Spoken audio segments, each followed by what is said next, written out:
an original MCM production.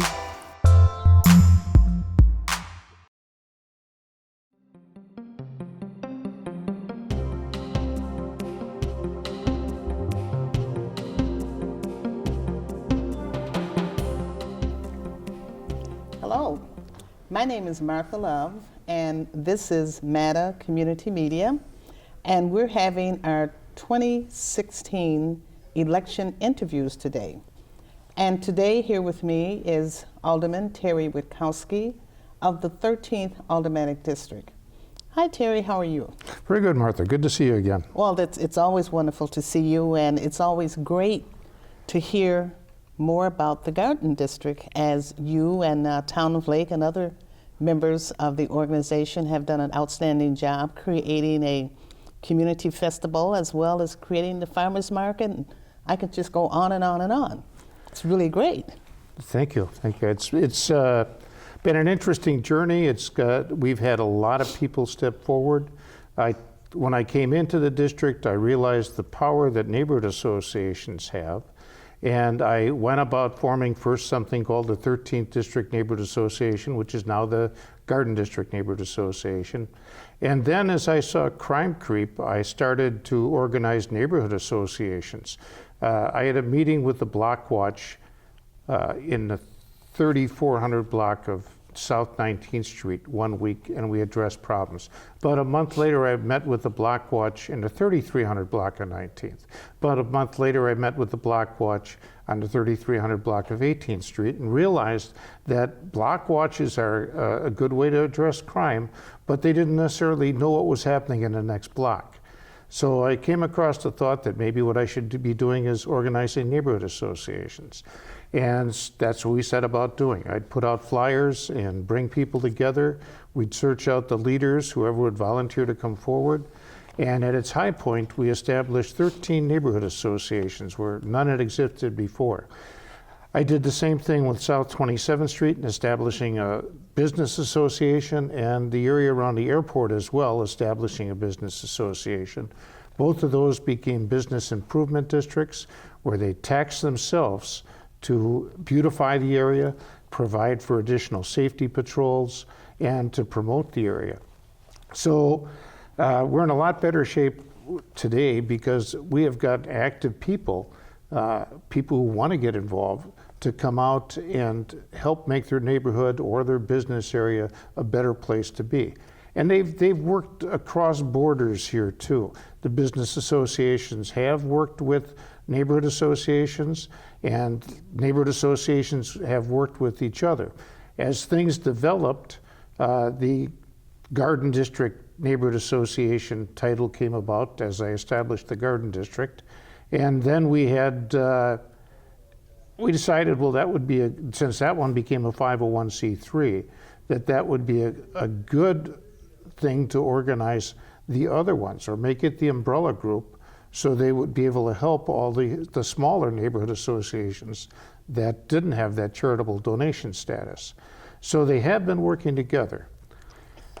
And you know, Terry, it is really wonderful to see, because I tell everybody that's going to, if they're going to create any major projects in the 13th Aldermanic District, they most certainly should see you, because you do have all of the active neighborhood association groups, as well as a lot of seniors that have that live at the one place up on is it 13th and Layton? 13th and Howard. Yeah. 13th and Howard. That's right. I keep forgetting that. I always want to have that as the Islamic Center. Oh, okay. What is it? The Islamic Society of Milwaukee. Right. That's 13th and Layton. 13th and Layton. Right. Yes. Well, it's really, really great, and we're so happy that you did bring us a video of the 13th Aldermanic District and all of the wonderful things with you being the alderman in the district. And by the way, you're running for re-election, correct? Funny you should mention it. Yeah, it's. I've been the alderman of the area for 12 years. I grew up in this district and lived within a block or two of it or inside of it all my life, all my adult life. Which has been a long time now. I can give away my age if you want me to. No. But I belonged to civic groups along the way. And that's really helped. As you say, you advise people to call me, and that's a good thing because I know a lot of people, after a lifetime of living in the area, setting up the neighborhood associations, working with businesses, being part of Southside Business Club, Milwaukee Society, Southside Civic when it was still around, and numerous other neighborhood or civic organizations along the way, which gave me good training for being an alderman. And you know, Terry, what I was most impressed with was the farmers market that was created over on 6th and Norwich. And the most creative part of it is all of the environmentally safe materials that you used in that whole little district there where the farmers market convenes, maybe around end of May until October? Well, let me give you some quick background here. Back in 2007, I formed a committee. I had been floating the idea of a garden district, and I just wanted to make sure people wouldn't make me a 1970s flower child or anything like that. So it wasn't really crazy. And I found out that people, especially law enforcement, firefighters, et cetera, loved to garden. And I knew that since I was a paper boy in this area, that people planted, that they had a lot of plantings alongside their house, behind their house. So we formed a committee of interested people from the neighborhood, wrote up a 27-page plan that made our district different than other districts, and actually had my district officially declared the garden district. As we went on, I'm always receptive to listening to new ideas and seeing what can be done. I had a guy named Brian Simon, who runs Simon's Landscaping, come up with an idea for a green area. And it started off being a couple blocks, and it eventually became a 3-mile stretch of South 6th Street from College Avenue down to Howard Avenue. And we brought together 21 agencies interested in sustainability. And after 7 months of meeting, came out with a plan as well to have that area named the Green Corridor. And it would be a living laboratory of all those things, examples of sustainability. So if you get to the block around 6th and Howard, you will see that there is a solar bus shelter there. There is a solar flower, the only solar flower in the city, and that is powering a recycled rainwater stream. It's powering the outlets at our farmers market. We also have a solar crosswalk there where the lights flash. It's a push button, but it's solar powered. The Green Corridor, that effort, another committee has started, a Green Corridor committee. Brian Simon also starts something called the Energy Exchange. He's got the only mushroom factory in town inside of his building, a green roof, permeable pavement. Boy, anything you want to find that's sustainable, he has in that building. But this is carrying it out now for a 3-mile stretch. So we wind up with bioswales for 2 miles on the street. Bioswales are those flowered, depressed beds that are actually filtering water before it goes back to creeks and basically cleansing it from all the debris from the roadway and oil and things like that. We have got 13,000 rain garden plants in gardens at Holler Park that the neighbors at Holler Park got together with the city grant and made things happen. So it's examples like that. General Mills has permeable pavers in their parking lot, so the water in their parking lot gets cleansed before it goes in. Again, it's a bioswale, but different. There's a couple of places with green roofs. There's the Islamic Center on 13th Street. 13th and Layton, it's part of the Green Corridor. We call it a corridor because it stretches to Howell and to Layton, but 6th Street's the main spot. The Holler Park Neighborhood Association has done numerous plantings there. You mentioned the farmers market. So Holler Park is on 6th and, what is that street down there? Holler Park. Oh, Holler Park is just off Edgerton. 6th and Edgerton. Right. You mentioned the farmers market. The farmers market is made out of basically fly ash, which is normally thrown into a dump, but those are bricks made from fly ash. They're stronger than regular bricks. The water that falls in the farmers market all flows to a Spancrete driveway. It was actually made in a factory, came out piece by piece, lowered in by a crane. Underneath, there's holding tanks for water. And that's the water that's providing the water for the recycled rainwater stream. Everybody wonders where the creek came from. Right. That's it. It's there. And that solar flower is providing the power. Across the street, we have a parking lot now, which is actually an urban orchard on either side. Right. Some 80 fruits and vegetables, or fruits and nut trees, rather. And that is made of permeable brick pavers.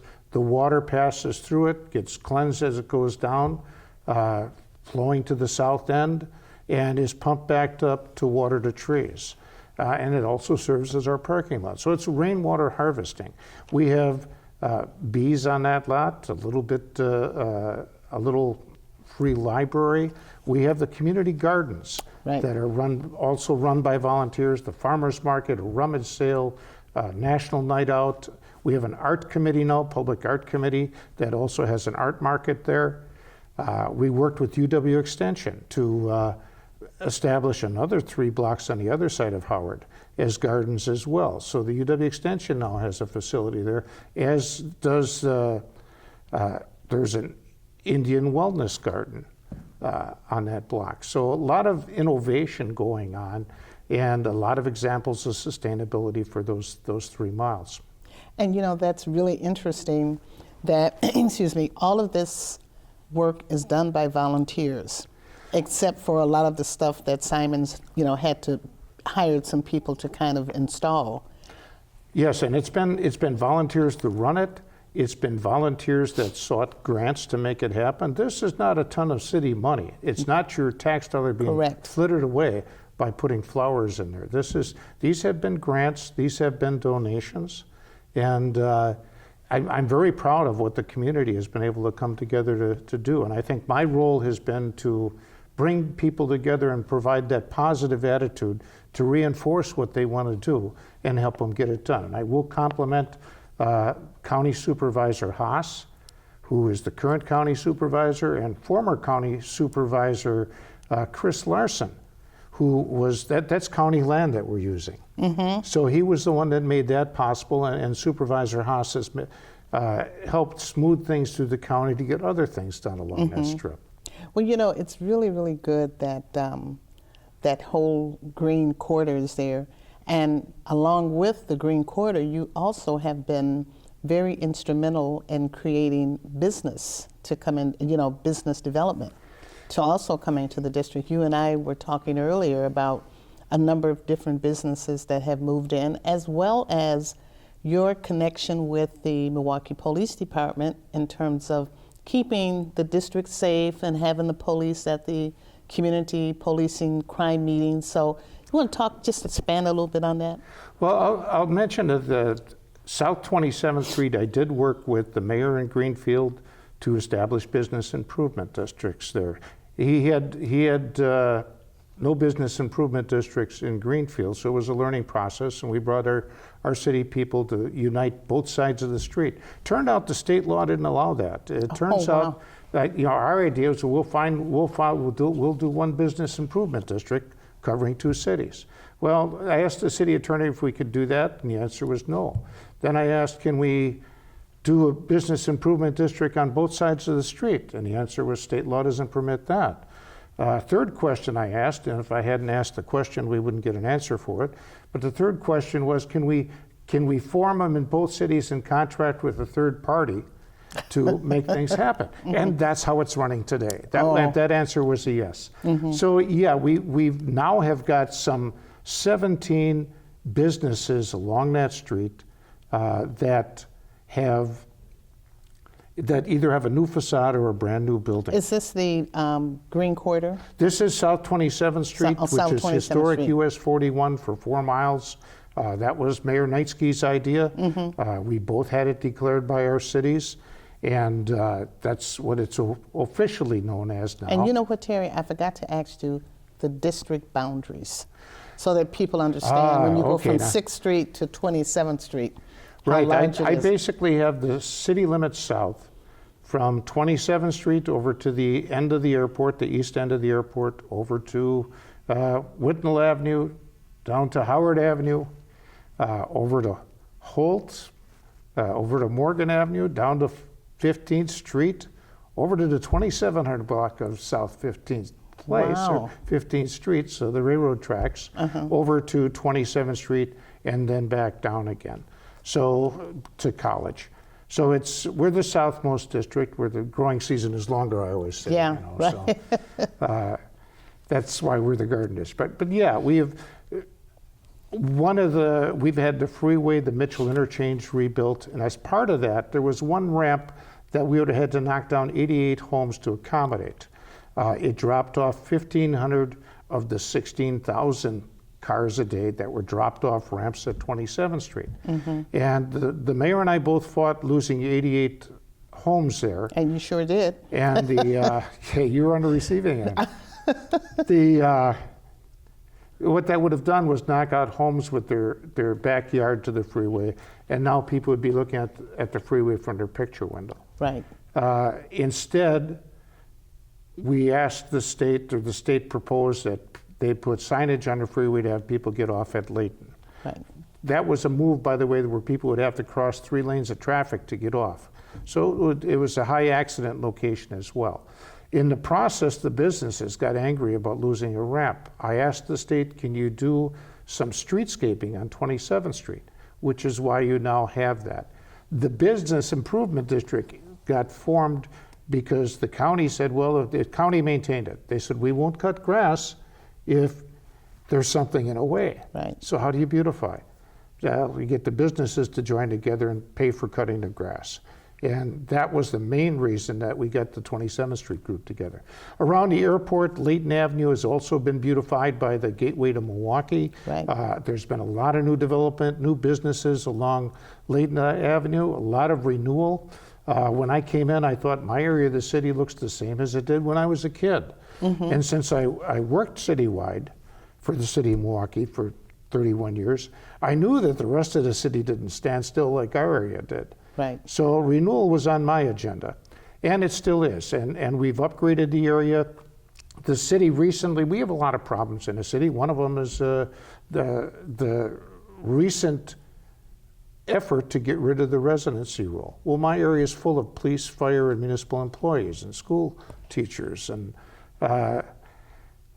if the residency rule is lifted, which is in court right now, I want to make sure that those homes don't stay vacant.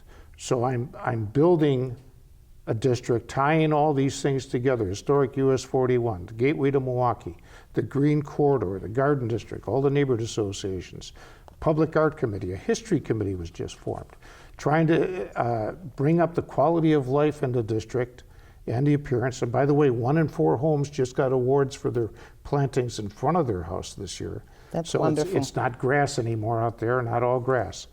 And what I've tried to do in a newsletter, I prepared a piece that showed all the good things about the Garden District, just as a promotional piece.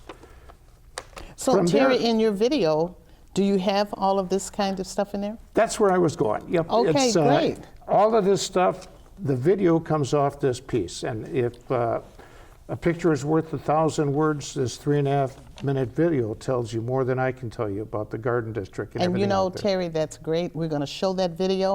Hi, I'm Alderman Terry Witkowski. I represent Milwaukee's 13th Aldermanic District, better known as the Garden District.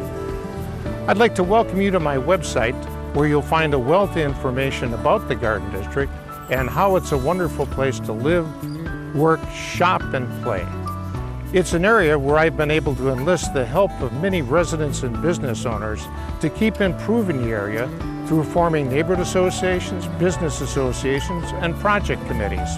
In 2007, I formed a resident committee to tap into our long history of gardening to develop a plan that resulted in the Common Council approving this as Milwaukee's Garden District in 2008.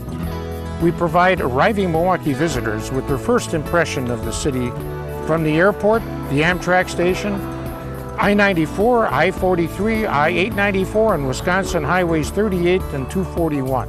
The Garden District title provides a positive image and identity for the district, and as people garden, has neighbors meeting neighbors.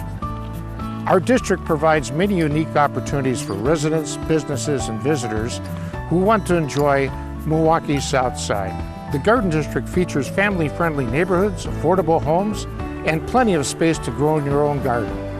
Within walking distance are many of Milwaukee's award-winning quality schools, which provide their students with a stimulating environment to learn and flourish.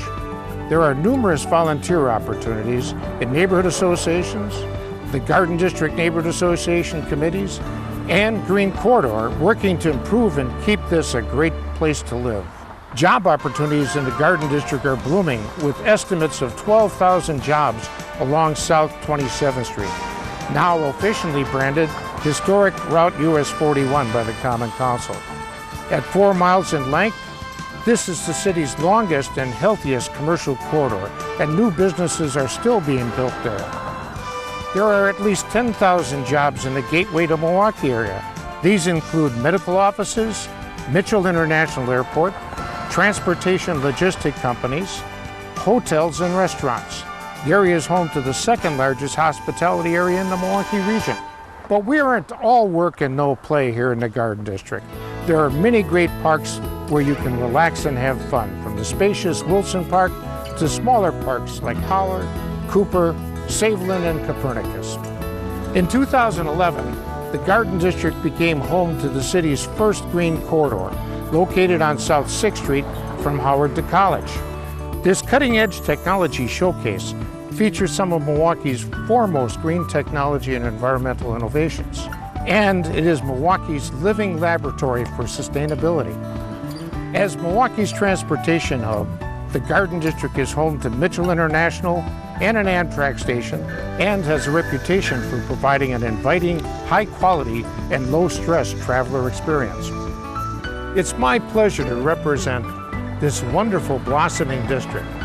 If I can help you with any issue in the 13th District, don't hesitate to contact me by email, phone, or by letter. Thanks for visiting my website, and don't forget to come and check out all the great things the Garden District has to offer. You're running for re-election. You're the alderman of the 13th Aldermanic District, and we certainly appreciate having you come and be a part of this interview, because the residents in your area really need to know what it is you're doing, because this particular program will play over and over and over. And Terry, it's been great working with you in the 13th Aldermanic District, and also my brother Percy. It's really great. He's on the Garden District Board. He's a volunteer as well. Right, right. And both of us have volunteered over in your district for a long time, and we appreciate the opportunity. So Terry, you want to be brief and just give us a few parting words? Well, I think the big thing you can say about me is that I care. I care about this area. It's an area that I grew up in. I've worked citywide, and therefore I care about the whole city and the health of the whole city. You can look and dimly say that we're city's going downhill. I don't think so. I think that we have problems. We address them one at a time. We've done a very good job of addressing them one at a time. Nothing came to where it is today overnight, and change isn't overnight. The latest thing is that, well, we had a lot of murders last year. You don't hear anybody talking about it this year because they're down. Right. No media coverage on murders this year. That's true. And it does. It peaks. We were at a very low point when it skyrocketed here for a year.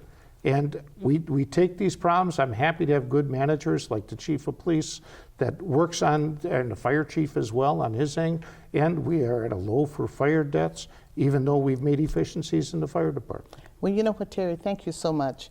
This has been Matter Community Media, and we have just demonstrated how wonderful Terry Witkowski is. Terry Witkowski is the alderman of the 13th Aldermanic District, called the Green District. The Garden District. I keep saying green, the Garden District. It is green. You should see it in the summertime at the farmer's market. Anyway, the election is April 5th, and we certainly would appreciate you if you would go out and really get engaged with the civic engagement process. April 5th. Thank you.